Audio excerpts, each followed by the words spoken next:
বাবা আসছি তাহলে। সাবধানে যেও। এটা রাখ। দাদা আসছি। এই টাকাটা ধর। আরে না না, এটা কোনো দরকার, আরে রাখ না, তোর কাজে লাগবি। আচ্ছা ঠিক আছে, ঠিক আছে বৌদি, তাহলে আসছি। এই তো তুমি পুজোতে এলে, এত তাড়াতাড়ি চলে যাচ্ছ, আর কয়েকদিন থেকে যেতে। না না বৌদি, অতদিন কি থাকা যায়? আর তারপরে প্রাইভেটে জব করি, তুমি তো জানো অত ছুটিও নেওয়া যায় না। আর দাদা তুমি তো ঘুরতে যাচ্ছ 15 দিনের জন্য, তুমি ঘুরে আসো না, তারপর নাহলে এসে থাকবো 1 সপ্তাহের জন্য। এই দাও। আরে না না দাদা, কি করছিস, লাগবে না, আরে লাগবে না, আরে রাখ না, তুমি দাও না। তুইও না দাদা, সত্যি। ঠিক আছে, আসলাম তাহলে বাবা, আসলাম। আমার নাহলে আবার ট্রেনে লেট হয়ে যাবে। বাবা আসলাম। সাবধানে যাস।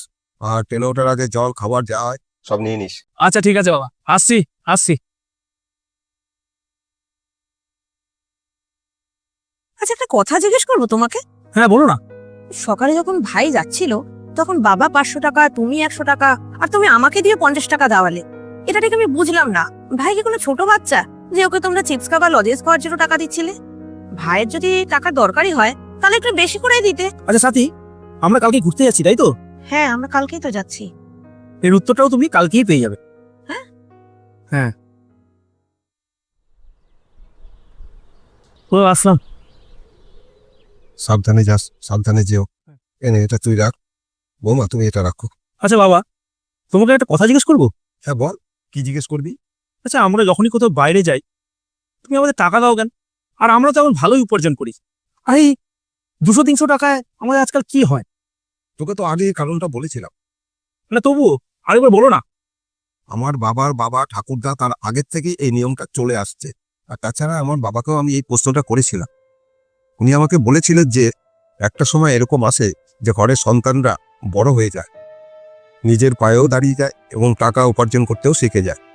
কিন্তু কি জানিস তো, সন্তানরা যত বড়ই হোক না কেন, মা বাবার কাছে সবসময় ছোটই থাকে। আর বাচ্চাদের আমরা টাকা পয়সা আশীর্বাদ এই জন্যই দিই, যাতে বাচ্চারা বুঝতে পারে এই ব্যস্ততার যুগেও যে বড়দের আশীর্বাদের হাত তাদের মাথার উপরে আছে, এবং তারা যেন নিজেদেরকে একা না মনে করে। আর তাছাড়া এই 200-500 টাকা দিয়ে এই যুগে কিছু হয় না, সেটা আমি জানি। কিন্তু তোদের পকেটে পড়ে থাকা এই ছোট্ট একটা নোট প্রয়োজনে অনেক সাহস দেবে তোদের।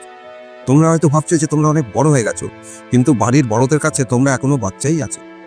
এই জন্যই আমি, ও এবং আমাদের বাপ ঠাকুরদা যখন বাড়ির ছোটরা বাইরে কোথাও যায়, তাদের আমরা টাকা এবং আশীর্বাদ দিয়ে থাকি।